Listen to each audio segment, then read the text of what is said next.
Welcome everybody to another edition of IGN Unfiltered, our monthly chat show where we sit down with the best, brightest, most notable minds in the video game industry. You know why you're here. We're going to get to all that. Peter Moore, you are the the Chief Competition Officer. That's correct. Got the title correct these days at Electronic Arts, but you've worn many hats in the video game industry, and we'll get to them all. Of course, you were very prominent at Sega in the Dreamcast days, and at Microsoft on the Xbox team during the 360 days. If you saw Podcast Unlock 201, that's actually why we're even doing this show right now, which you were very kind to be on. I appreciate that. But there's so much more to talk to you about than just Xbox. So I wanted to start with the fact that you've been at Sega, you've been at Microsoft, you've been at EA, you've been at Reebok. You were a PE teacher, a physical education teacher years and years ago. So the first thing I want to ask you is, what did you want to be when you were a kid? If you, with that kind of eclectic background, what did young Peter Moore see Young for Peter himself? Moore wanted to be a footballer, a soccer player. Young Peter Moore, Peter Moore was born in Liverpool in the mid-50s, and to this day has a love for Liverpool Football Club. They were a very important part of my life growing up. From that, as a footballer, I parlayed a love into education and was fortunate enough to be admitted into a physical education college in England during that period of time. There were specialty colleges, and I went to Madeley College of Physical Education in Staffordshire, which is in the kind of the Midlands of England, and then was a PE teacher for 4.5 years. But during that time, I was fortunate enough to be able to come over to America and kick a ball around, and coached a lot, which I thoroughly enjoyed doing in the Midwest and in Cleveland, and got a real love for America, for the culture, for the lifestyle, and sense of optimism. And anybody could do anything. It was tough times in the UK during that period, and came over permanently in 1981 and lived in Long Beach, California, and had a kind of a career as a coach for a little while before I decided I needed a real job. Yeah, how do you pivot from education into and coaching into the business world? Well, you need to eat, you need to pay your rent, you need to support your family, and what was happening is you kind of take stock of yourself when you come as an immigrant, which I am into this country, and with not a lot of money. You say, what do I have going for me? Well, I can kick a ball. I understand soccer. I understand the game itself. I can speak about it. I have a British accent, which I was able to parlay from a sales perspective. Even you saying the word parlay. Parlay. Well, that sounds more French. Well, it sounds better than when Americans say it. And a great work ethic that comes from my mom and dad. I grew up in a pub and watched them work incredibly hard, 24 hours a day. So I said, I really need a job. So it was a tough time. My girlfriend, then my wife, and I, we got married on the Queen Mary in 1982, having tough time making ends meet. Had our now 30-odd years of age eldest child, Tara, and I needed a real job that could provide real income. And so I got a job as a commission sales rep for a soccer shoe company called Patrick. And commission sales rep means you better be selling, otherwise you're not eating, you're not paying the bills. So I had a Toyota Camry.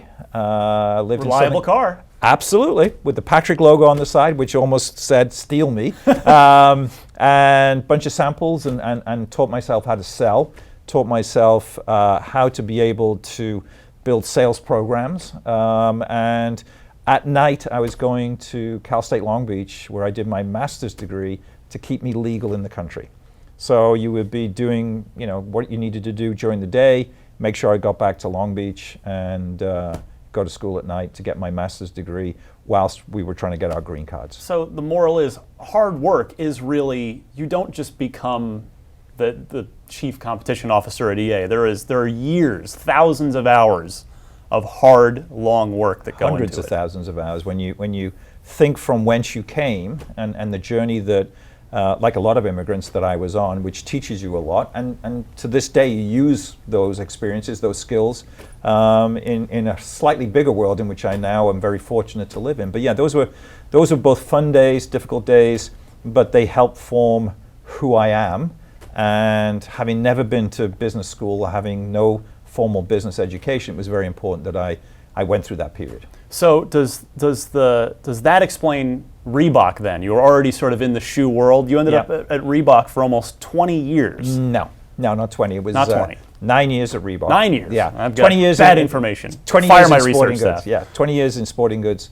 Patrick was 11 years. I mean, just to finish that story, ended up in Northern California, which I now feel is my spiritual home. Yeah. And ended up being president of the U.S. subsidiary. So I had the good fortune to go from commissioned sales rep to sales manager to ultimately the president of the U.S. subsidiary. Caught the attention of Reebok out in Boston, who were looking at that period to try and really compete hard in the global sports market. Right. This thing called soccer was on the horizon. Reebok wasn't in soccer. Nike wasn't in soccer. It was really the domain of Adidas, Puma, as I would say in those days, Puma, Lotto and Diodoro, which are brands that if you played soccer a while back, you will remember. And my job was to put Reebok on the soccer market, was to build a product line to go get players, and to build a business model that would allow us to use soccer as a platform by which the Reebok brand would grow on a global basis. So before we get to your video game career, I'm curious, in the context of the shoe business, was there anything you learned in the shoe and sneaker business that applied to the video game world? Well, during that period, Ryan, and the reason that I became attracted to the video game world is I was a marketer to teenage boys. And during that period, that was who video gamers were. Demographic. Yeah, and so there was this concept. I ended up as Senior Vice President of Global Sports Marketing for Reebok. So the brands that we had, not just Reebok, but been building basketball bands like Above the Rim that we had, and using athletes. Somehow, I was going to say parlayed, but I'm going to, but leverage that into a completely different career. One of the things I love living in Boston, but those New England winters can be brutal. And by the end of the 90s, it was very clear that Nike was on an absolute tear. It was a very difficult time for Reebok, and so it was time at 45 years of age or something to reinvent myself. And got a call from a recruiter one day that said, "What do you know about video games?" And the story then took off from there. Well, and that's, you've said that you weren't a gamer, Right. but you obviously are knee deep, neck deep in it these days, if not higher. Yeah. What are some of your more recent favorite games that you've maybe? Let's not count EA games. Oh, prior to that, well, let's talk Sega. I mean, yeah. Gosh, I was talking to somebody the other day. Somebody stopped me in an airport and recognized me more from the Sega days than they do from currently EA days. And as I often do with Sega fans, we go back and we think about our favorite games during that period, 99, 2000. And we think about, and I would still argue that the lineup for the Dreamcast at launch, with the amount of new IP that so many third parties, as well as Sega as a first party itself, but you think about Soul Calibur, Trick Style, Hydro Thunder, Ready to Rumble, obviously Sonic the Hedgehog Adventures. You think about us being able to build our own sports line because we had to, because my current employer did not publish for the Virtua Dreamcast. Tennis, there was Virtua World Tennis, Series Baseball. Absolutely. NFL 2K, NBA 2K, ironically NHL 2K. And we had to build a lineup that would be ready down the road for online gaming, which was coming. And we had built SegaNet as well as part of that, literally 5 blocks from where we're sat right here.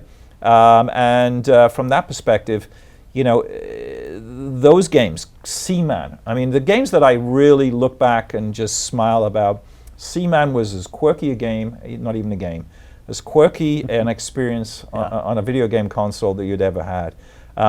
Samba de Amigo, which we would crank out at parties and play, and it's monkeys with sombreros and maracas. What can possibly go wrong with all of that? And then you look at some of the more interesting games, and Sega would try everything to try and be innovative and different. Phantasy Star Online, Choo Choo Rocket. Such good memories of that game. Space Channel 5, right? So you think about those game experiences, and even I'm saying it now, all different genres, and some of them defy genres. A lot of music games at that period of time. Samba de Amigo may have been ahead of its time as regards a motion game. Sure. And such a talented development teams back. Of course, Shenmue, as controversial as it is popular, and Yu Suzuki's team, House of the Dead, Nakagawa's team. And I just think very fondly of those days. Now, it didn't turn out so well, but it was an incredible immersion for me. I arrived at Sega in February. I became the president COO as the senior vice president of marketing. I became president COO by August, and we launched on 9/9/99. And so in that short period of time, I had to immerse myself in a world, get up to speed on everything, launch what I thought was one of the more innovative marketing programs around console launch. We're going to talk about that in a second. And all that in the space of about 7 months, and all that within a few blocks of here. Unbelievable. Yeah. So since you weren't into games, I mean, you mentioned the recruiter calling you. What attracted you to the job at Sega? Was it simply wanting a new challenge out of away from Reebok, where you didn't feel, that they were as strong a competitor, or was there something about the video game industry or something about Sega that particularly attracted you to that position? I think it's a combination of everything there. I mean, certainly coming back to the West Coast was attractive. Yeah.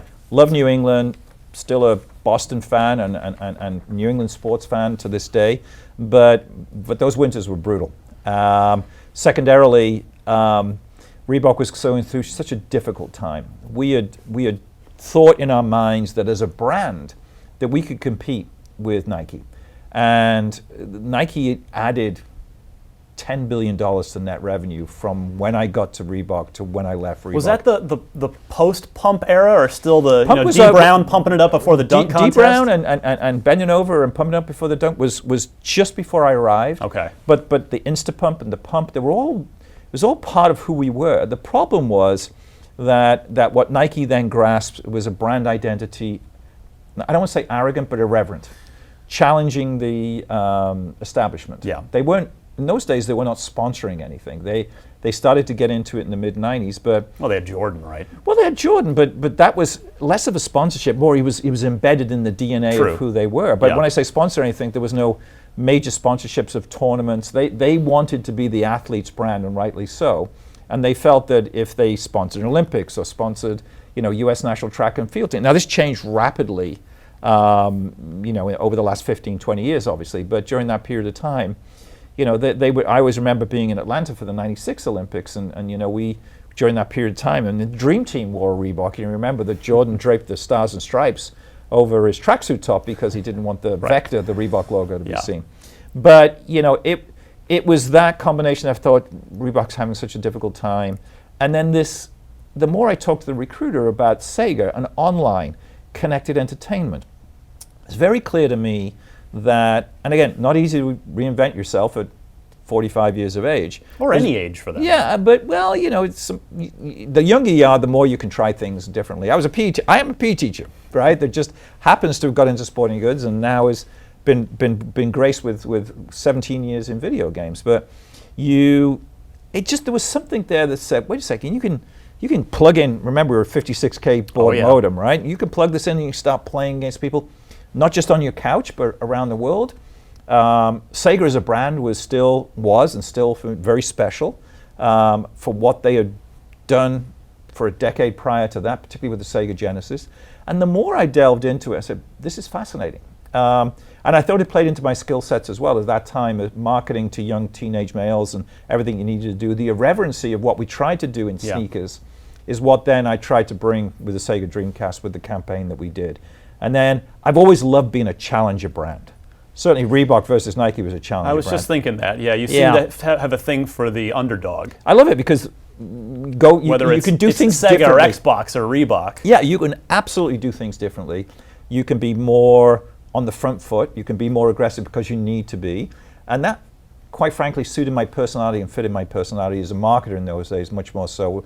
Having fun tweaking Sony PlayStation, having fun in both instances actually with both Sega and Xbox, and of course, ironically, great partners of ours now at EA. But those are fun times, and those are the console wars. And that was the other thing, is that the recruiter said, "You're in the middle of the sneaker wars, and the only other thing that we can think about that is, us versus them are the console wars." Right. Right, you were a Reebok or a Nike guy. Now today you're a Sega or a Nintendo guy, and Sony coming through as well, obviously. But so that was the linkage to the two. The moment I arrived here south of Market, and got to learn about what this industry is about, I was hooked. So you're every time I see you, you're super well dressed. But on the weekends, when you're jogging, when you're out, are you still wearing? I don't Reeboks? wear my. No. No, still not a Reebok guy. It takes you a while, to be blunt, to not feel guilty about wearing another brand. Because when you work for a brand like a Reebok, you're fortunate that you've got Reebok, you also have Rockport, you had Greg Norman Golf, so there was enough that you could do, but you were Reebok, you were not going to wear the swoosh. Probably took me a year where I gingerly put on a pair of Nike Pegasus, which are the running shoes that I run in to this day. So, according to my research, which we've already established how solid that is. Could be flawed. Your son had a Saturn when you took the Sega job. So was he even more excited about you working at Sega than you were at the time? So the story on the Saturn is Tyler, in full disclosure, IGN employee. Yes. He wanted a video game console. We bought a Sega Saturn, and I seem to remember it cost me $500 at the time. And then a year later, I'm saying, okay, well, what games are we doing? He said, they've stopped making games. I'm going, how can this be? How can this be? And it may have been 2 years later, and we all know the history of the Saturn. But that was my only experience in video games up to that point. It was a rather frustrating one with what was about to be my new employer. Right. Was there anything that you thought you knew about the video game industry when you came in that turned out to be wildly wrong? I really thought it was boys in their bedrooms. I mean, and I use that phrase a lot because that's what it seemed to be at that time. Yeah. But we were on the cusp then of making this a broader-based entertainment. So as I'm thinking through in 1999 with my team, I think, how do we make this sound bigger than just a console launch? I always remember, flying up to Portland to see Hollywood Video and sitting in Portland Airport with another underdog. By the way. But with Chris Gilbert, who was my head of sales, and I'm saying, we got to make this bigger than just video games. We're entertainment. And so we did some quick research on, I said, what is the biggest 24 hours in retail entertainment? Let's do some research, try to figure out, it wasn't easy, Google wasn't around in those days, but we figured out it was a movie, it was maybe a Star Wars movie that did about $79 million in the first 24 hours. And so I said, we're going to do the biggest 24 hours in retail entertainment history. And somewhat of a contrived data point, but we did $99 million and rented somewhere on 3rd Street right here. And that evening for our employees, which were all based at 650 Townsend, which was Sega, now of course is the Zynga building. Yeah. And we had a great night and celebrated a lot of work. And we thought we'd really taken off. So, this idea of it being broader than just gaming, boys in their bedrooms, and try to be able to make this more broader, and then think, how do we keep our players? How does this not be a phase you go through, and then you move on to something else? Because bluntly, that's what it was in the 90s. Yeah, you grew up. You grew up and grew out of it because the content wasn't there for you. It was still young male content, but the maturity of what you were looking for as you got into your later teens and early 20s wasn't there. In fact, it wasn't cool to be still playing a video game in your early 20s because you seemed juvenile and immature. So the Dreamcast, which you're getting into here, it had a $100 million marketing budget. You started to just touch on this now. And Sega made a big deal about it. I just was just looking up the old press release the other day. You said, quote, "Oh dear. We are committed to this audience and can't wait to show them the face of the new Sega this year through our ads, promotions, events, and activities that touch them directly."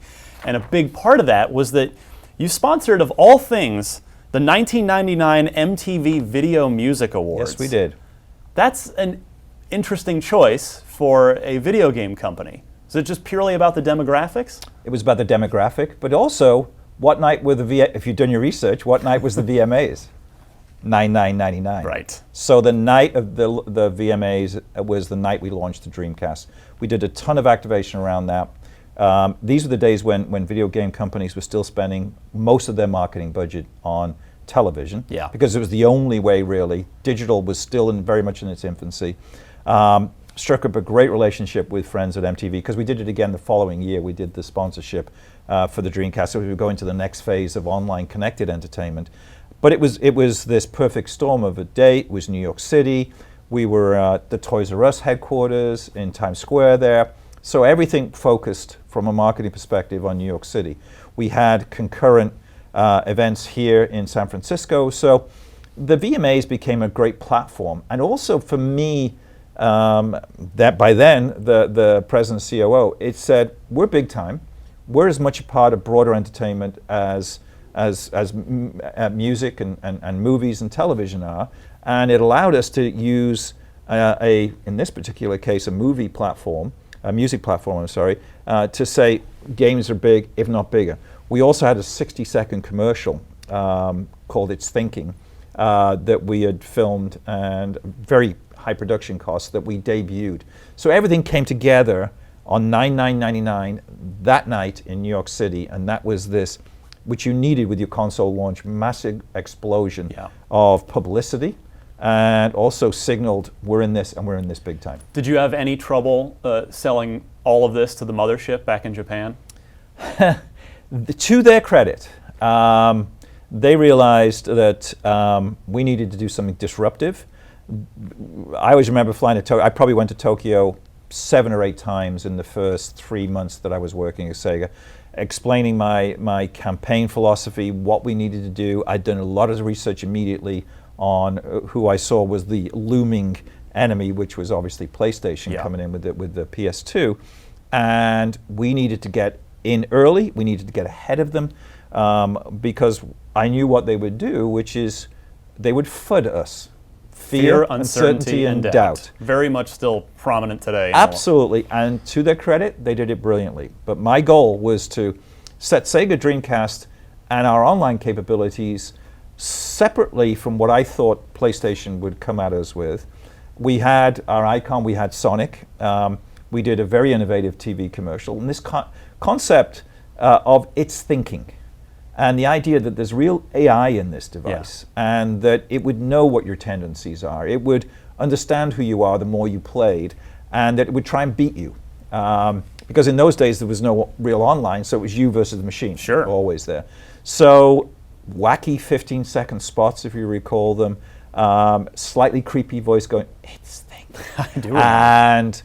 And it created publicity. And that's what you want as a marketer, not only to deliver a message, but also to deliver some kind of other kind of conversation, which is, boy, this is wacky. I mean, what does they mean it's thinking? And it doesn't even show the console. It's not even showing games. And that was very disruptive in those days. Before we get to the sort of transition out of Dreamcast and into software, I'm curious, sort of with the benefit of hindsight, because obviously I'm sure in the moment you have yourself and your team convinced that this is going to be a success, this is going to work. Were there any signs, looking back now, that any indications that Dreamcast wasn't going to succeed? There was a lot of skepticism in the industry, and we were viewed with a little bit of doubt because of what had happened with the Saturn. Right. And it was also seen as Sega's Hail Mary. If this doesn't work for them, they're done. Yeah. The hardware business is expensive. It's high risk, high reward if you get it right. Sega, whilst having the funds to do the launch right, did they have the funds and the resources to continue to sustain in the light that we saw coming at the end of that tunnel, which was the launch of the PlayStation 2? Sure. The Emotion Engine. Games that will be like Toy Story brought to life. PlayStation brilliantly used 2 games out of Japan, Kessen and The Bouncer, as indications of how good the graphics were, albeit cutscenes, but people were going, wow, that looks unbelievably good. And they did everything that I would have done in their situation, which is to marginalize the Sega Dreamcast as something, yeah, you can have some fun with that, and go play Ready to Rumble. Or Soul Calibur's a great game. But when you're ready to step up into the big time, here comes the PlayStation 2. And so we knew we had a battle on our hands. And we took an aggressive stance against them, as a challenger brand has to do. You go in and you try to puff your chest up bigger than you really should, maybe, and that's certainly that your wallet can sustain, and go at it and start punching. And we punched. And we tried hard to justify the purchase of a Dreamcast. The other issue that you face is that the third parties rightly start looking at you and going, okay, when do we start putting the Dreamcast dev kits down and pick up the PlayStation 2 dev kits and start developing for that? And during that period, it was already concurrent because the PlayStation 2 dev kits were already in play, as you remember, because it launched the following year. And that was probably when you go to meetings, and let me tell you, you go sit down with the Activisions, the Midways, the Capcoms, the Namcos, the Acclaims. Yeah. And you walk out of those meetings and you look to your team and you go, I just don't think they're going to continue to develop for this. And meeting after meeting after meeting, you go in there and you're pitching what the Dreamcast plan would be over the next 12 to 18 months to convince them to continue to develop. And you know, what happens in instances is you're trying to provide financial support. And even without that, you could see eventually the writing was on the wall that dev resources from the third parties was shifting. Now, if there was any good news, Sega at that time still had arguably the greatest first-party set of studios that any console manufacturer. We had 9 studios there. Their roots are in arcade machines, amusement machines, so some of the AM2, AM3. Yeah. You had the Yu Suzukis, you had the Nakasans, you had Nakagawa-san, you had Iguchi-san. So you had great talent there. The challenge being that the world was starting to shift, and there was a perceptible shift towards different experiences and the globalization of our industry. And online was going to create that. And what was happening was, it was a very difficult conversation to have back in Japan. Is that understandable. Yeah. We need to get away from Samurai Warriors and, you know, Jet Set Radio Future, stuff that all looks Japanese, and get into what the Japanese call yoge, which is foreign games, but we needed to globalize the way that we were doing things. And it was a tough conversation to have. And then, you know, down the road, GTA 3 comes out, and all of a sudden the world changes, right? Where that line in the sand said, boy, this is different. This is mature. Wow, I'm a little uncomfortable playing this. But that set the scene for where we all are today, because it went away from fantasy and cutesy and bright colors and different types of music to mature themes that our consumers watching our movies and enjoying, but never thought it would be a game. Right. Changed everything. So that leads you to the decision, of course, to transition the company out of the hardware business and into being a software company. I can't imagine you feel any different about it in hindsight, but as looking back, I mean, it was the right move? Well, there was no choice. So what had happened, what happens when you're the hardware, the first party, is that you've got to get your install base up as quickly as possible. You need to You've always said first to 10 million wins. I said first 10 million. That was later on with Xbox. Yeah. But 10 million is, boy, you get to 10 million, you're rocking. Yeah, I mean, and you've got that lead, and your attach rate is there of software. The business model is, in some instances, you're losing money on the hardware. And it's what people will often call razors and razor blades. You've got to install the hardware as fast as you can, get the price point right, make sure you continue to push that through, get your manufacturing right. And then both first party, very profitable games, third parties where you get a royalty, and that attach rate needs to be on there. And we just weren't, as well as we were selling the hardware, it wasn't quite enough. And then when you start to see the thunderstorms of third parties pulling away, then you realize your attach rate is going to go down. Bottom line, we came out of holiday in 2000, and in January in 2001, I went to Japan, and we looked at the numbers. I knew what the numbers were.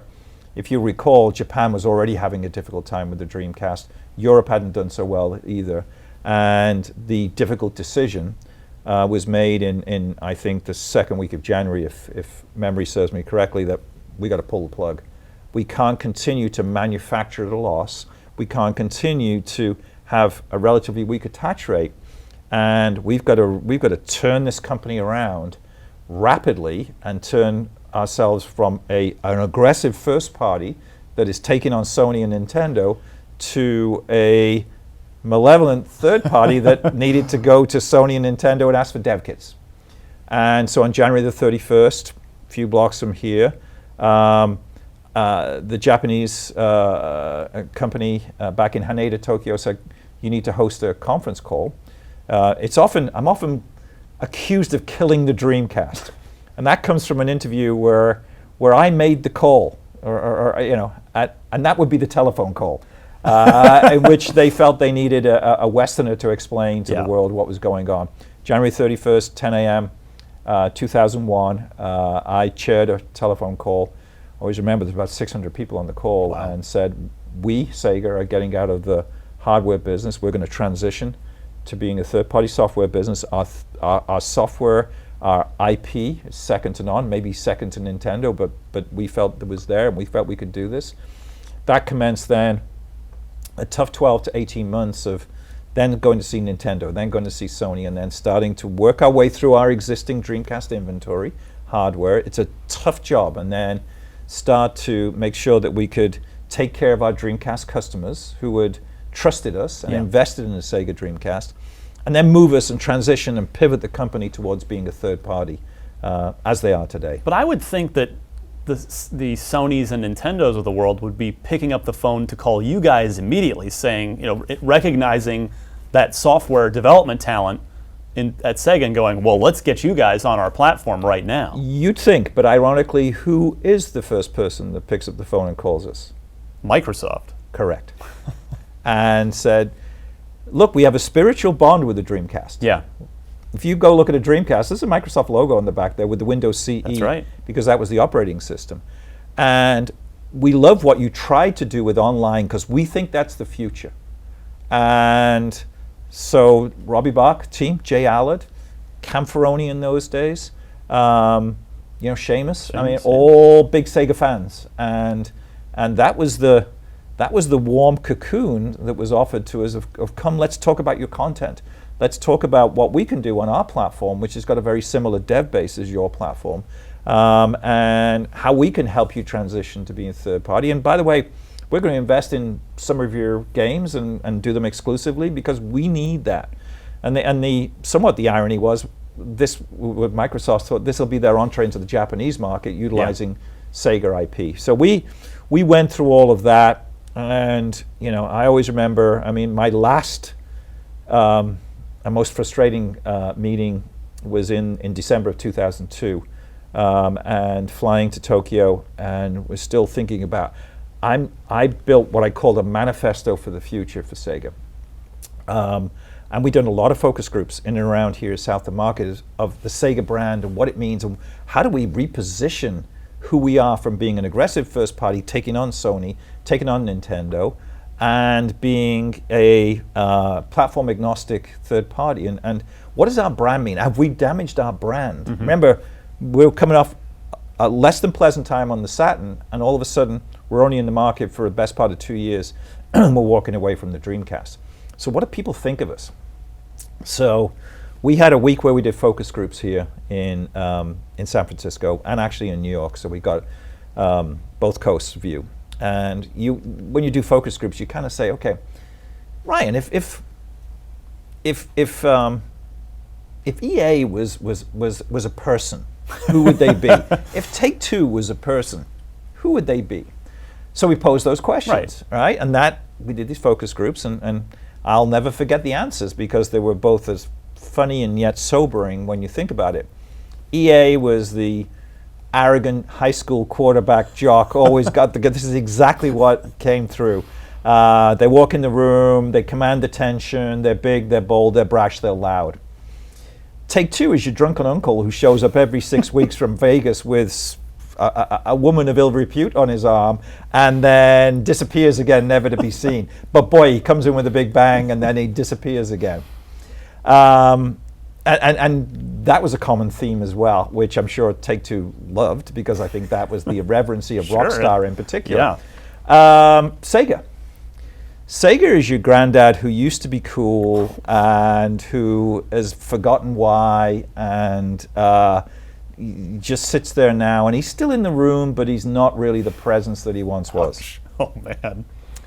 So that was you got a problem, and so my job at that time was to try and, if I could, bring Sega into the globalization, what it's thinking to be, because I could see it here. And I had the advantage of seeing the Grand Theft Autos and what was going on, which was the maturing of content and the bringing along of 16-year-old boys to be 17-year-old video game players, to be 18-year-old video game players, to be 19-year-old video game players. So off I go to Tokyo with Mike Fisher, who worked with me then. Mike speaks Japanese. Mike's still in the industry, worked with me at Xbox, and we go off, and Mike will remember this, and we had this manifesto for the future. And I presented this to a number of the developers. The real power with the heads of development. There was the corporate entity, but the heads of development were the power, and rightly so during that period of time. And I presented this. And I just got into it with one developer, Yuji Naka, who just accused me of falsifying the video, and there's no way. And so it got heated, because this for me was going to be a meeting. Either we could get this and move this, or I'm done. But because you need them on board. Well, you need them on board because they're the power. Yeah. And there was 9 studios that they made what games they felt like making. And the good news for a long time is they were all very successful. The bad news, the world was shifting underneath their feet. And we're still creating content primarily for the Japanese audience. And remember, the roots also of the Dreamcast was the Naomi motherboard, which was, so a lot of these games had to come back into between the arcades. So a game like Crazy Taxi and what have you. So that they could amortize the development cost across multiple, in those days, platforms, locations. Yeah, we got into it, and it was the final straw for me. And I may have stood up and said to the translator, "You need to tell him to go pound sand," or words to that effect. He said, "There's no Japanese word for that." I said, "I know there is." And that was it. And ironically, and I just was frustrated. I loved Sega. Yeah. I loved the games, the IP, but the frustration level had got too much for me. And by sheer coincidence, I write back at SFO and get a phone call from Robbie Bach. I'm saying, "How you doing?" And just really checking in, because he knew I'd gone over to Japan. The chief Xbox officer. Correct. And we had got together a lot in business, and I had actually been on the stage for him prior to that. At E3, and when they were trying to launch the Xbox, the original one. And I said, I'm just kind of fed up at this point. I think I can see the writing on the wall. It's going to be incredibly difficult to drag Sega into this next phase of where we're seeing gaming going. He said, "Well, you know what? If you ever want to think about, maybe moving up north, we've got hugely ambitious plans. And we would, consider, somebody like yourself helping us think through, particularly a lot of the marketing that was going on." So, a week later, I got a call from Steve Ballmer. You got to take that call. Yeah, you pick up the phone to Steve, and he's like, "I'd love to have lunch with you." And so this is January of 2003. Appreciate all of the support you've given us, but we've got to really now get after this next phase, because they could already see what became. Yeah, they were already what became the Xbox 360 was already on the horizon. Flew up to Seattle, sat with Steve, had a great 1.5 hour conversation of what I felt the future needed to be, and they offered me a job. And my first job there was actually running Europe and Japan, ironically, and full retail, but primarily focused on Xbox. And we were getting ready for what became a tremendous period of 3 years till we got to the launch of the Xbox 360. Let me jump back for 2 seconds. Just one more. I got to ask you while you're here. Do you think, with the Dreamcast, in hindsight, is there anything that could have been done to make that system a success? Well, you'd like to think EA maybe publishing some games where it would have helped. I don't know. I think maybe the writing was already on the wall, that Sony was just too powerful, that the Japanese development and publisher community was still a very strong and powerful part of the global ecosystem, and Sony had done brilliantly both in Japan as well as in North America and Europe in getting all of the right publishers set up and ready to go. It felt to me that many of the publishers had probably accepted financial incentives to develop for the Dreamcast for one game. Right. And then it was kind of, all right, we're going to wait and see. And you can't blame them. We're going to wait and see because what they'd love is the Dreamcast being powerful, Nintendo coming in, and with N64 being powerful, and then later the GameCube, because publishers love that. They love big first party spending lots of money, driving the install base. But it wasn't to be. And I think what had happened was that they had looked at what had happened in Japan and then Europe, and whilst there was a glimmer of hope here in North America, I think probably they had decided we're going to move our development resources to PlayStation 2. Do you think the seeds of Dreamcast failure were sown with the Saturn? It was certainly, when I first arrived at Sega, that was our first challenge, is how do we somewhat apologize for the Saturn and then really position a fresh start with the Dreamcast. And one of the things I insisted is it was called the Dreamcast around the world. I said, no, this is a Sega Dreamcast. And the minimal research I had time to do, there was still tremendous goodwill, which there still is today, of course, for the Sega brand. And so I insisted on putting Sega Dreamcast on the box and calling it the Sega Dreamcast.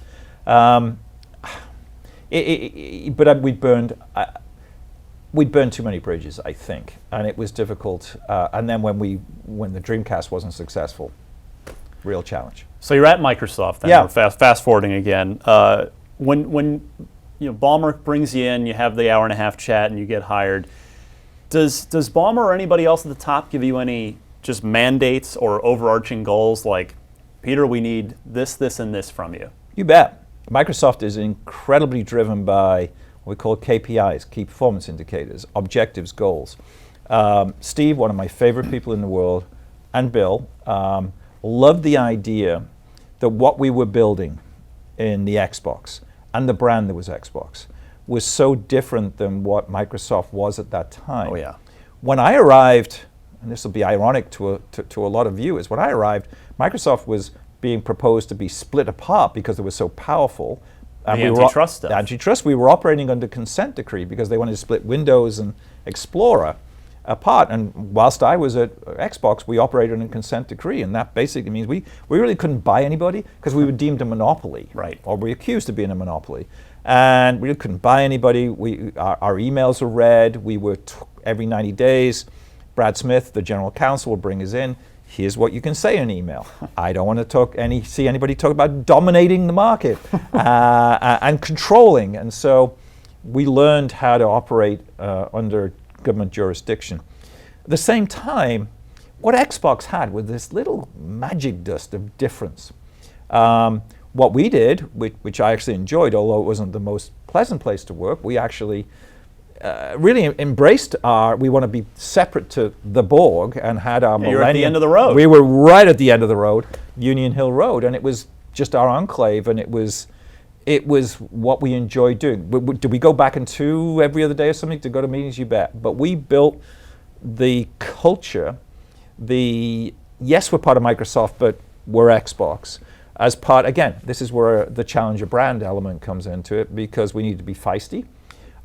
We didn't need to be bogged down by what I used to call the corporate tax, which are meetings about this and meetings about that. We just wanted to build out what we felt would be the competitive advantage of being first to market in the fall of 2006 with the next iteration of the Xbox. And that's what we did for 3 years. Right. Well, 06 or 05. 05, sorry, yeah. And then knowing that PlayStation, we knew pretty early, would be 06. Yeah. So looking back, I mean, what do you think now? What was the highlight of your time at Xbox? I mean, you weathered a lot of storms, the Red Ring of Death we talked about on Unlock 201 last year. Looking back, what was the highlight of your time there? Because you accomplished a lot, and the Xbox brand grew from that garage band effectively into an arena stadium rock act. Yeah, I think it's difficult to pinpoint one incident or part of who we were, but the personalities, the Jay Allards, the Robbie Bachs, sitting down with Bill like this, with Bill Gates and Robbie. Robbie and I would have 2-on-1s with Bill. And to this day, those are my favorite times there. Bill would be more relaxed in just in his office, humble, brilliant man. I always described him as an alien because I don't think he was from this planet. But what the Xbox kindled in Bill was this little bit of impish playfulness that he is as a human being. Bill would do so many spoofs. Still to this day, he'll do all the spoofs because at heart, he's just got this slightly irreverently impish sense of humor. Very different than Steve. But Bill would be, why do we do this? And why do we do that? And how do we think through this? And what do we think the other guys are doing? And so, and he trusted me, to his credit, to build, as we were doing then, a marketing plan. Again, that was a little different. I mean, I talked about Dreamcast being marketing. Jump In was even more different. And including filming one commercial that actually never made the air. Yeah, you talked about that last year. Yeah, and that I treasured with Bill, is he trusted me and the team to do something so different than what Microsoft typically was doing in that world, because they were battling Apple towards the end of my tenure there, and it was getting very ugly. So, you know, those were the times. Steve I loved. I always remember being in Steve's conference room, and we were building Xbox Live, and Steve said, and people think Steve's a big buffoon. He isn't. He's a very thoughtful, sensitive, big personality and booming voice, and sometimes can't control his body, but Steve, brilliant, and I love Steve, and a humble man. Pounding the desk, not out of anger, but just out of enthusiasm. Oh, we need to get this Xbox Live thing going on. I want 5 million people, and they should be paying us money because we're going to invest in this, and they should pay us $5 a month because we're going to throw hundreds of millions of dollars. And he was right. And he was right, and we did. And being able to interact day in, day out with Bill Gates and Steve Ballmer, depending on the situation, big thrill. And I love being on stage at E3 with Bill. I remember being at CES with Bill and Steve on stage. We were working with EA, ironically, on Fight Night, and they were playing against, because they'll play against each other. And I got upset with Steve because he threw his controller across the stage because he lost to Bill. And I'm going, you don't do that. Anyway, and so those were wonderful times, and loved the people and the team we had there. It was feisty. It was underdog. It was going to take on the big dog, get to market first. Here you are with the underdog again. Get the right price point, start to move the industry forward, have the courage only to do a Ethernet adapter. Sounds ridiculous now, but still, back then 80% of the people were still connecting via their telephones. Getting with the third parties on board, making sure then we could sustain it, unlike the Dreamcast. Had fun messing with the internet, with what the thing looked like, what it was called. It was Xenon, right? And in those days, there was all kinds of conspiracy theories of what it looked like. So I asked the team, why don't we just go create like 20 different, I don't know if I ever told this story, 20 different looks and designs, not hard for us to do. We're freaking Microsoft. Yeah. And let's just throw them out there. And, you know, and that's what we did. And people got so confused that we managed, I think within 12 hours of actually the unveil, which was young lady with the backpack in Hollywood, whole different story, to confuse everybody. And I always related to, does everybody know what chaff is? And they looked at me. I said, well, chaff is what fighter planes will throw out to distract. For missiles. I said, we're going to throw chaff out there, and we did. And we had an awful lot of fun confusing the forums and in those days the chat rooms as to what the Xbox 360 was going to look like. So yeah, we talked all kinds of Xbox on Unlock 201, which I encourage everybody to watch. But one thing, just sort of in general, a little Microsoft question, because you sort of, I would say you really became a known figure in gamers' eyes at Microsoft. And you've always been really good on stage. Do you think, and you still are, being from Liverpool. I mean, but yeah, why do you think you come off so well with gamers when you admit that you came into this business as not even a guy who played games? No, but very quickly, I just loved the industry. I loved the gamers. I went to E3 and I thought, this is cool. And Sega was a great place for me to start to learn that very quickly. And then the passion for what I was seeing with gaming reminded me of the passion for sneakers, and that sounds ridiculous for people that don't, but hey, sneakerheads. Sneakerheads, big deal. Yeah. And I quickly understood it, loved my brands, loved my team, and became a little bit of a, more than a brand ambassador, but an emissary and somebody that would fight for the brand, fight for gamers. I became part of, in those days, the IDSA, now the ESA. Right. Testifying in Congress for the industry against, ill-advised, very poorly educated on our industry congressmen and senators who wanted just, we were just everything. We were killing people. Lieberman, yeah. McCain, it was the Lieberman-McCain hearings, and I testified.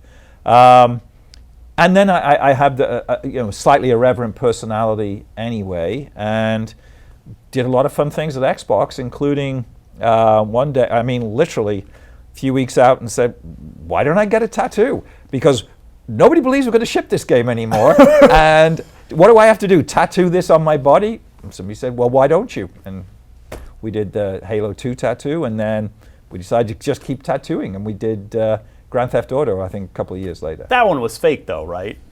What do you mean it's fake? So you won't not let this urban legend, you will not set it to bed once and for all. I even asked you last year, too. What did I say? Well, you said the Halo one was real. You have stuck to your guns on that. No pun intended.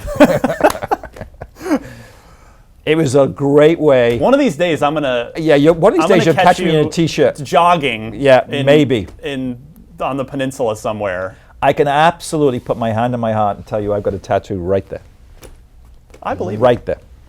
So as anyway, I sit here, I believe you because because you engender trust. You're a guy. I have on my right arm a tattoo right there, and it's there, and it's there. Do you laugh at it? Do you look at it in the mirror now and just giggle at it? No. It's just a tattoo or whatever. Nobody sees it, other than me and a few others maybe. But back to your question, that was what you needed to do in our industry to get attention, to bring people together. But you care. I think, is that really what it comes down to? You can't just be a suit who is running, or at least there is a big difference in the consumer's eyes between someone who is passionate enough to ink their bodies versus a guy who, or a person who just puts on their suit, goes to work every day and tries to put numbers in spreadsheets and make bigger numbers. I care because there's a lot of people that rely upon the industry being successful for their livelihoods. There's so much passion, positive and negative, in the gaming community. Over the more recent years, social media has given us a huge megaphone. We'll talk more about the good and bad of that in a minute. Look, I love E3 because what? Because I can stop and talk to people, and people want to have a photograph with me, and I feel honored that somehow I made them laugh, or did something, got a game for them, or did something in the industry that they felt was positive. And look, if you can't be passionate in this industry, I don't think you last very long. And actually crunching numbers and getting into spreadsheets, whilst I've learned how to do that, wasn't my favorite thing to do. I'm a Liverpudlian PE teacher that arrived in America because, my God, the sun's shining and everybody's happy and smiling, and there's an opportunity for me. What I love about gaming is absolutely how important it is for so many hundreds of millions of people's lives. For a lot of people, it's you're one of. There's a roof over my head at home because of video games. But also for the people who just play, it's a time to relax. It takes you away from the reality, which is for a lot of people is tough. It's so fond a memory, particularly if you've been playing for a couple of decades. Oh, I remember that game. And I love talking to people, in particular about the Dreamcast days, but also even the early Xbox games, and launching the Xbox 360 with Gears of War and Cameo and Perfect Dark Zero and Project Gotham Racing, and all fond memories of those people that were involved. Project Gotham Racing, Bizarre Creations, Liverpool. Studio was literally 600 yards from where I grew up, where my dad had a pub. And so all of these things come together and create just an incredible industry with people who smile as a result of our industry. And that's the best way I can describe it. So then you leave Microsoft, you head to EA, presumably to move back closer to your family. Yeah, I got once again a recruiter, ironically the same guy that sends me an email, and the subject matter is time to come home. okay. You click on that and you go, why would that be? And inside the email was, hey, you need to know John Riccatello's back at EA. He's rebuilding the company for the future. He's creating what was known then as labels, and he would like to talk to you about a job being the president of EA Sports. And I can tell you, Ryan, that I was a FIFA guy, so that's so happy with my job at Xbox. There's only one job that would have caught my attention, and that is running EA Sports, soup to nuts, development, marketing, everything as a standalone business. And after a lot of soul searching, and this was a time when the infamous E3 at Santa Monica was going on, and I'd already said yes to EA whilst pausing a guitar in Rock Band. I was there in front of the world. Hey, at least we knew it was real. It was totally real, and there's a whole story Everything behind about that. That's real. There's a whole story behind that as well. That one of the things that we didn't factor is the lag, and the guys. I think you told the story last year. Oh yeah. And I'm going, wait a second, I'm in trouble. I am in trouble here. Helen, Alex, you got to help me out here, and yeah, it was. It never fazed me. It made some people, 500,000 people have watched it on YouTube and have mocked me. It doesn't bother me at all. So EA Sports, I want to ask you, because you're of course not even, you've moved on now, the Chief Competition Officer, which I promise we're getting to here Eventually. in a second, but NCAA football was a series that was so well regarded. Absolutely. A lot of people thought it was actually a better game than Madden, with no disrespect to Madden. That was all because of the lawsuit, right? Yeah, I mean, look, and settlements are still going out, so it's tough to really get into a lot of detail. But yeah, I think that what happened is that NCAA football became the lightning rod for bigger issues regarding college athletes getting paid for their performance in not only football, but all college sports, and their likeness. And it was a sad day when we realized we are in the sights of a number of lawsuits. A number of athletes, which were all combined eventually into one singular suit, had said, that's me. And the O'Bannon suit, that was. O'Bannon, Keller, there was numbers. So, and it was a sad day. But when your lawyer's fees are more than the revenue that you can expect to get in, and you just in the end had to say, we can move this dev team to do something else that we can have a very clear future that we know. Think of dev cycles. They're not just like we start and then we finish in the same year. They're 2-3 years out. Sure. It was an unclear future for us, and so we unfortunately, and it was a really sad day, I had to say, we just can't do this anymore. And one day I know we'll be back. But yeah, and that was a sad day. And we moved teams, and nobody lost their job over it, but because we had great talent there in the Orlando studio. Yeah, Madden, and then of course plenty of other stuff to do. Tiger was still going on there, so you can move people around, and but it was a sad day. You're right, it was a really, really good game, and what I loved about it, it captured Saturday afternoons all over America, because not only did we have a great on-the-field experience, we took a lot of time to go to just about every one of the 132 FBS schools and capture the mascots and the environment around those stadiums, and really brought that to life, and unfortunately had to step away. So speaking of sad days, you've been around at EA for the voting of worst company in America, which to me, so it's an internet vote, which, okay, but when there are companies like BP Oil dumping billions of gallons into the Gulf of Mexico, EA being voted the worst company in America is pretty ridiculous, right? I mean, how do you and the executive team react to that internally? With some dismay. Yes, it was ridiculous, and this is also the time of subprime mortgage crisis, and banks are dumping hundreds of thousands of people out in the street. But fundamentally, from what we could figure out, the ending of Mass Effect 3 in particular was just so abhorrent, and I'm sure it was more than that. Look, this was one of those moments that you just look at, you try and be defensive and you say, this is stupid and this is ridiculous, and then you go, maybe there's a kernel of truth here. Yeah. Or maybe this is a moment we can step back, look in the mirror, look at who we are, look at how we're perceived, and then figure out what we need to do to actually do something about it. Which is exactly how you approach the Red Ring of Death scenario. Correct. Oh, well, that's a whole separate story. We did that story too. But this was about, okay, perception's reality. If the perception is that we're not a company that puts players first, then how do we change that? So I formed a committee in my job as Chief Operating Officer, and also as somebody that really cared for the way we perceived. Because here's what you need to remember here. You're a marketing guy. That's your livelihood. But I will never forget the first time we were worst company in America. I was home, Channel 5 News, KPIX, CBS here, leads off with that logo right there and says, local Bay Area company named worst company in America. That was the lead story that night on the 10 o'clock news. I came into campus the next day and said, we got to do something. Let's not just like organically put this behind us. Let's take a real look at who we are. Let's take a real look at what we need to do to go forward.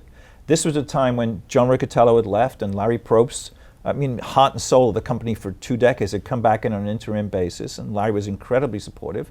And I always remember Larry saying, let's not let this happen again, and in the way that only Larry could say. And I formed a committee. It had a very clunky name at first, Reputation Rehabilitation, which was basically saying, guys, we got to do something about this. We really have to, let's dig down. And so our communications team started the laborious task of trying to figure out deep into social media, into the internet, into the Reddit boards and everything, NeoGAF and all the places where you just go and you listen to things and go, but let's take hundreds of thousands of verbatims and let's get themes. And let's, are we guilty? Are we not guilty? And I often, today it sounds defensive, but we were as a company trying to move the industry forward to where it is today, and sometimes the pioneers get the arrows. But at the same time, there was stuff that we knew we could do, deliberately knew we could do, not organically, deliberately knew we could do. And the things we started to think about was, how do we put our players first? We kept saying, how do we put our players first in every decision? Look, when you're running a company of our size, you make 50 decisions a day in meetings. We're a close to $5 billion operation. Nearly 9,000 people and their families rely upon us for their livelihood. Hundreds of millions of gamers love what we do. Some don't.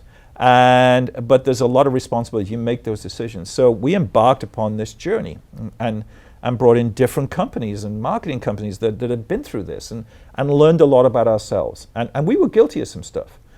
But then we made a deliberate attempt to think, okay, how do we go forward here? And the mantra that we came up with was this concept of player first. And I can tell you as I sit here, Ryan, to this day, in fact, this morning, in meetings, question is always asked. If we're making a decision, what do we need to do here? When do we ship that? What type of experience does this need to be? All the way deep into the code sometimes. Somebody will say, but is that player first? And that's the moment we all stop, think, and no, because it's not about revenue. It's not about what benefits EA. The concept that eventually came to us, if you do things that are player first, ultimately good things will come. Absolutely. Yeah. And so we added that to where we're looking at, so that player first, then the digital transformation. We had seen digital coming for a long time. John Riccatello, to his credit, first meeting I ever went to, it's called the Burning Platform meeting. It's not a meeting. It's not the title of a meeting you want to go to at your first meeting. But basically, he had said, we need to reposition what we're doing and how we're spending money to be ready for a world where it's not all about putting discs in a disc tray. And this is 2007. And to this day, the success that we have, a lot of it you can point to John for having the foresight.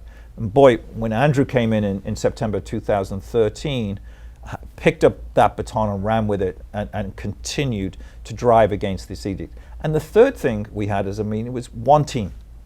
We need as a company, when you're so big and diverse and you're all around the world, you're in Vancouver, you're in Orlando, you're in Stockholm. You've been at Microsoft, another huge company. Yeah, and believe me. And one Microsoft, interestingly, in more recent years was Steve Ballmer's mantra. Yeah, and Nadella doing it now. But one team. And that is a very important, it's more internal, but that's a very important tentpole for how you act with each other. Because you can, particularly in a business like ours where there's hits and misses, And the finger pointing can start, because the misses are not like we miss by a few $1 million. Misses are hundreds of millions of dollars at times. Finger pointing can come quickly. I can tell you, in the last 3 years, and Andrew can certainly take the credit for this, that we operate as one team. So when we go back to where we were to where we are today, those are the 3 tentpoles that we've adopted. But the one that always comes up in meetings is players first. And I'm proud that the committee that got together started thinking, it's a 12-step program.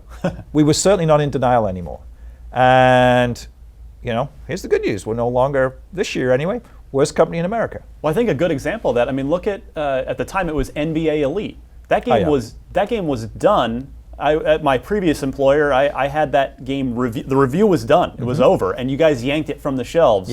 Like 2 weeks before it was due for release. Weekend before launch. Weekend before launch. Discs and were you pressed. did that. Was that a great example of a player first decision? Absolutely. We had, and it's ironic. We were an offsite orders member in Sausalito, Cavallo Point over there, and as we started to understand the reception the game was getting, and there's a famous YouTube video of Andrew Bynum.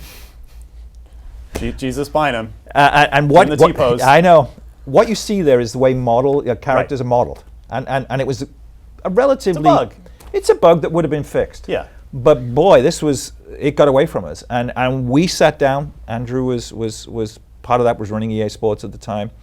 We had looked at some of the... Wilson, not Bynum. That's correct. Wilson. We sat down and we made a very difficult decision, and a very expensive decision, that this game is not worthy of the NBA Live or NBA Elite, as we then decided, and we're not going to ship it. Now, literally, warehouses ready to go. That's how many millions of dollars? I mean, you've got discs, you've got... A lot. Development's done, that's cost is gone. The Marketing. game, we're shipping the following Tuesday. Unprecedented, I got to believe, in the industry, but it was... We ultimately, once we got the game into the wild, it was clear to us that it was not of this caliber that we had believed it was.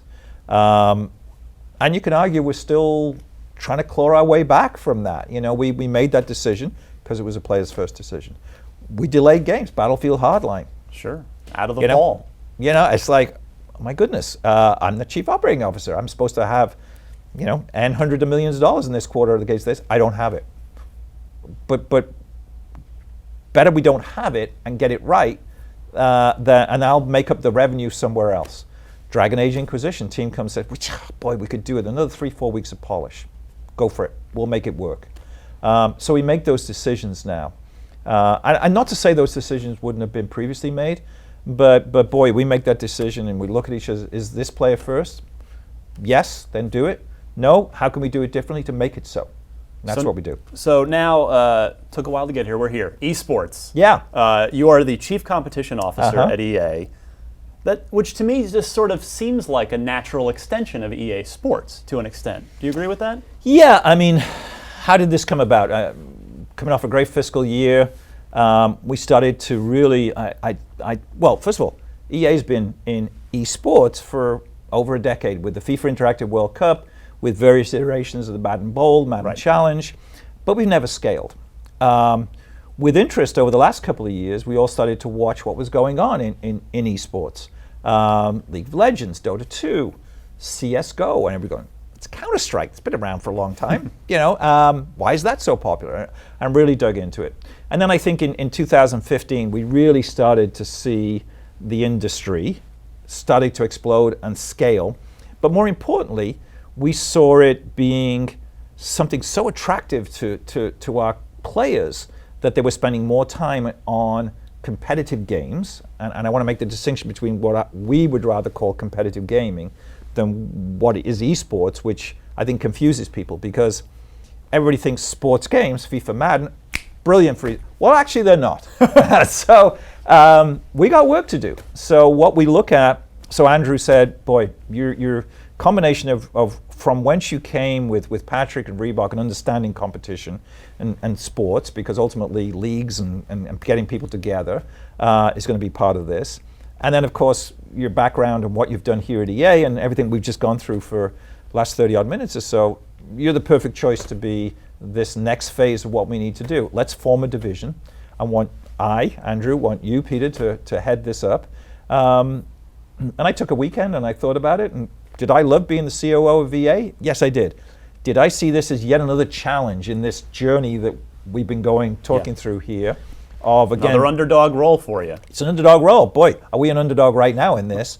But the company is very committed to a long-term strategy. We're a patient company. We don't need the revenue to justify the investment. We're making the investment, and 3 years from now, I know we're going to be a very successful part of what is currently esports, which we'd rather call competitive gaming. Why do we rather call competitive gaming? Because I think esports focuses purely on that top of the pyramid, professional players, right. And that's great, and we're there. But there's so much more that we can do as an industry for engaging everybody, regardless of your skill sets, regardless of whether you can afford to even drive to a tournament. Let's get the online tournaments to be a very vibrant part of this, and let's aspire for you to be an esports professional athlete. But boy, we see the action here, and that's where we're committing ourselves. So what is a typical day like? I always like to ask people who have fascinating jobs, but what's a typical, I think most people watching this have no idea, what does Peter Moore do all day? So you're the chief competition officer at EA. What'd you do today? Today? Yeah. I was in the office at 7. Besides suffer my questions for an hour. You get into meetings with one of the things we're going through right now is we have great partners. We're our first 2 games are FIFA and Madden. We're getting into the cadence of the regular sports. We're scaling massively what we're doing. As you may recall, we had EA Play. I was on the stage in London and announced the Madden Championship. $1 million prize pool there. Those tournaments are getting ready to go. The challenger events, the premier events, and then the EA majors as you work your way up through the pyramid. I'll be in Germany at the end of next week at Gamescom. I'll be announcing what our plans are for FIFA, and stay tuned on that. Working with both the NFL and FIFA is fascinating because they both get the excitement, very different entities, but both get the excitement of what this is all about. We're both educating them while we're building games at the same time on what the opportunities are. So working with the licensor adds a certain amount of complexity to it. Right. I'm building a team, over the last week, I've been interviewing candidates to be commissioners of our various franchises. That's what we call them. That's Cool. their official title. Oh yeah, that's what your business card says. Every sports fan's always wanted to be the commissioner of something, commish. whether it's their fantasy league or something else. Yeah, and also building, we're looking at getting our message out. So this week I was with Dean Takahashi, obviously in GamesBeat, and did a kind of end-of-day keynote with Jeff Keighley and talked about what's going on. Because not only do we see it as important for EA, we also see this as important for the industry. And it goes back to my passion for the industry. This allows me now in my 60s to reinvent myself yet again, learn new skill sets, learn about new environments. It allows EA to be able to build towards what we do very well, which is patient investment to get this right. Not in denial at all about the work that's needed at a dev level to get our games right, a platform level to get matchmaking and anti-cheating and all the things that surround competitive gaming right now. But boy, are we committed to do, you bet. And I wouldn't have obviously taken the job if there was no commitment to do that. What I'm good at is building teams, building a vision, leading those teams. And that's the phase we're in right now. So I'm going to be incredibly excited about our Madden series coming up. We will have a lot to talk about at Gamescom, about FIFA. That'll have already happened by the time this airs. This will have happened. And then we've got Battlefield 1 on the horizon.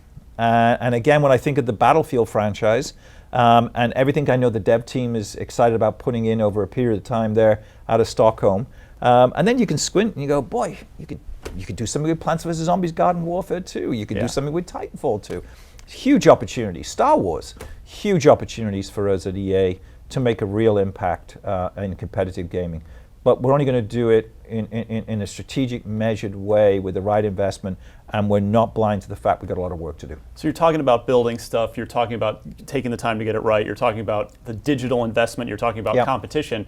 Something that I've wondered, I think a lot of gamers have wondered, will Madden and FIFA and NHL and maybe NBA, are those eventually going to just become games as services where I'm maybe just paying a monthly subscription for them rather than buying a disc for $60 every 12 months? That question has been posed for decades. And the amount of content that we deliver every year, we have teased on FIFA, and we're going to show a lot more, story mode, the journey. And you've seen that, and we showed that obviously at EA Play. I can tell you that, again, this will have aired post-Gamescom. We're going to show a lot more of that. These are different modes that, quite frankly, don't lend themselves well to be services, but you still have, and in particular, around the world outside of North America, intermittent, dodgy internet, and which it's a service, boy, I can't get it. And there's still a great percentage of people who just I want it either on a disc. Of course, let's not forget that there's a used game business that allows more and more people to be a part of our industry because they feel there's a residual value that they can get from the disc. And I'll buy 60. In my mind, it's only 40 because I'm going to get 20 back. Get that.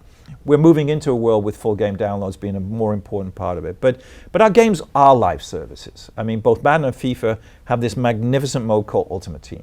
And that keeps everything fresh every single day. In particular, when the NFL season's going on, our teams are reflecting what's going on.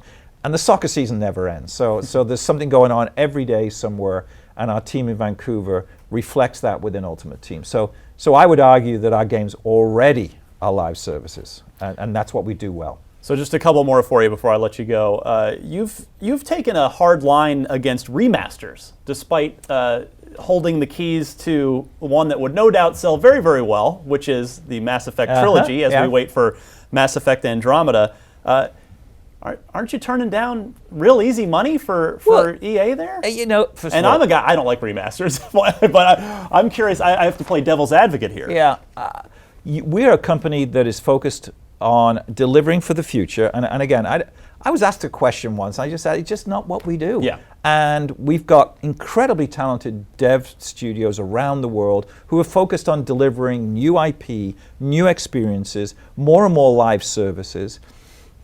Could we make an easy buck on remastering Mass Effect? Yes. As 1,000 people ask me that, yes, they have. Do we have... No. I mean, we just feel like we want to go forward. There's a little thing called Mass Effect Andromeda that we're totally focused on at BioWare, and it's going to be magnificent. Anything that distracts from that, do we have teams lying around that are doing nothing right now that can go and... No, we don't. We want to focus on the future and delivering new IP and new experiences, and there's easy money to be made all over this industry. But the real focus should be, again, on being player first and focused on delivering against new IP and new experiences, and that's what our real focus is. But I guess to, again, play the devil's advocate one more time, but if players want that remaster... Here's the other thing, and without getting into the grind of the business, is the demand. Yes, there's thousands of people. Do we need millions? I don't know, but our blinkers are on, and we're focused on delivering against the future. Look, there is a lot of people that want Skate 4. There's a lot of people that want Fight Night to come back. Sure.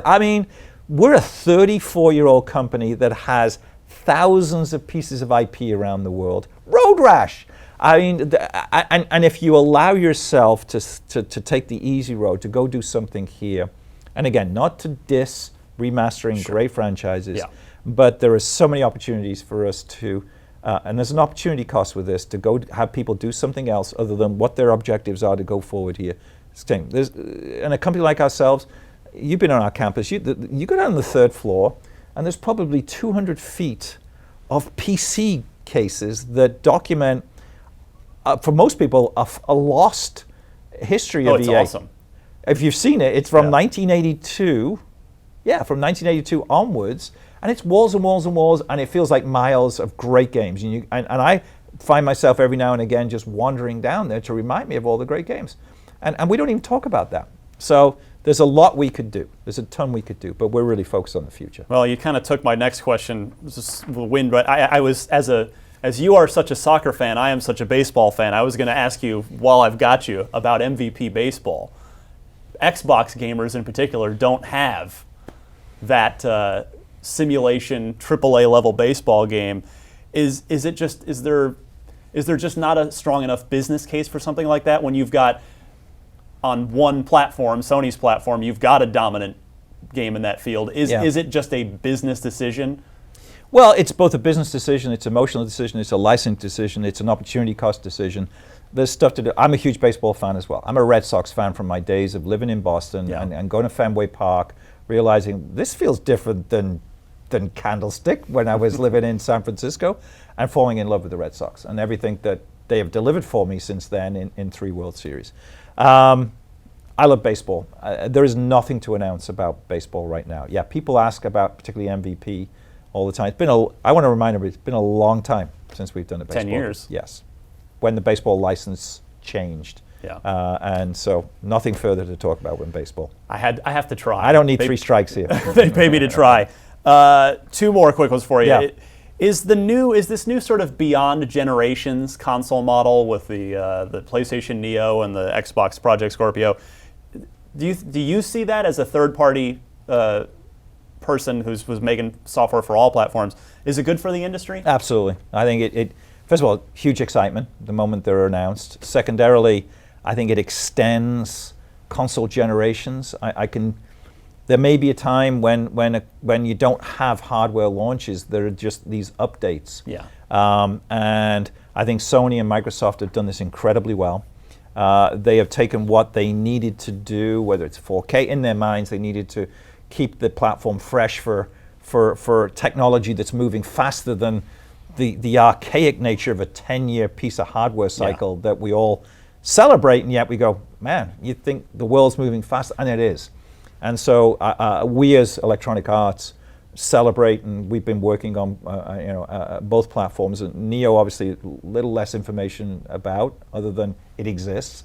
But we're very, very big fans about the way this gives extra excitement, particularly the hardcore gamer who will go, I got to have the latest and greatest. And the way I look at it as kind of my sales guy hat is that he or she will take their console and it'll get refurbished, or it'll go on Craigslist or eBay, and it'll bring more gamers in there that for whatever reason didn't have the money or the resources or the time to play.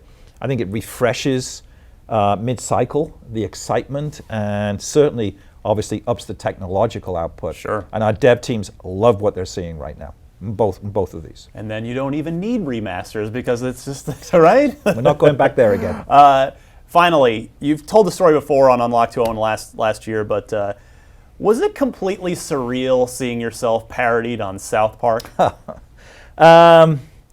Yes. I mean, A, because you didn't know it was happening, and then B, you go, where did all this come from? Are you flattered that Matt Stone and Trey Parker know who you are? Yeah, the way they portrayed me may be not so flattering, but yes. And one of the things that I'll tell you about, I've got actual cells of the game of the episode signed by Matt and Trey behind me at my desk. I remember I was on the East Coast, and my son Tyler calls me or texts me. I can't remember what it says. You were just on South Park. I'm going, and what I thought he meant is that they have pinged EA Sports in the past on Tiger Woods and what have you. So when I thought he was referring to you, he meant EA Sports. Yeah. I said, okay, what did they do to us this time? And he said, no, you. And so, and I always remember, it was not easy to find the episode at first. And I woke up the next morning and everything was on fire with this. And so I laugh at it. It's funny, I addressed our new grads, and we have a great new grads program at EA yesterday. And final question was exactly that. So I said, if the only thing is my legacy that everybody leaves me with, that I was characterized on South Park, both good news and bad news. I love it. I watched it the other day again. I haven't watched it in years. People will come up to me and ask me to say that good old EA Sports saying, which I tend not to do. I think the episode is hilarious. The premise is hilarious.